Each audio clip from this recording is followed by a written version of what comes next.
Delta Flight 723 crashes in fog at Boston Logan on July 31, 1973.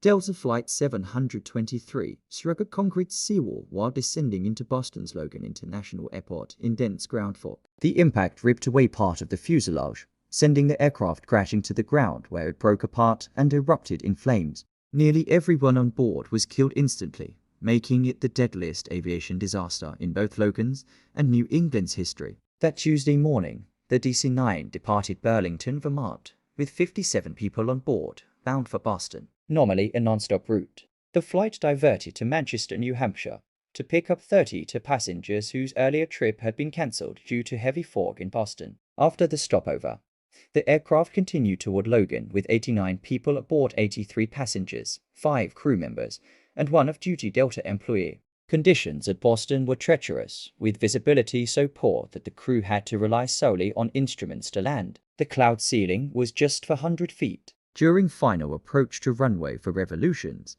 the aircraft's underside struck the seawall at the runway's end. The resulting crash and fire left a scene of devastation. I've never seen an accident where a plane has been so thoroughly disintegrated. National Transportation Safety Board investigator Isabella C. Burgess told the New York Times, "The final radio call from the flight came at 11:08 am. Even the air traffic controllers could not see the accident through the fog, delaying the airport fire department's awareness and response by several minutes. When rescuers arrived, they found only 6 survivors, who were rushed to Massachusetts General Hospital. 4 were pronounced dead on arrival, and another died within hours. The sole passenger to initially survive was Air Force SGT Leopold Couinard, 20, who escaped through a window from the burning tail section. He suffered severe burns over most of his body and died on December 11th after months of fighting for his life, a struggle that had drawn prayers from across Boston. In a twist of fate, one man who boarded in Manchester avoided tragedy. Realizing he would miss a business meeting in New York that afternoon,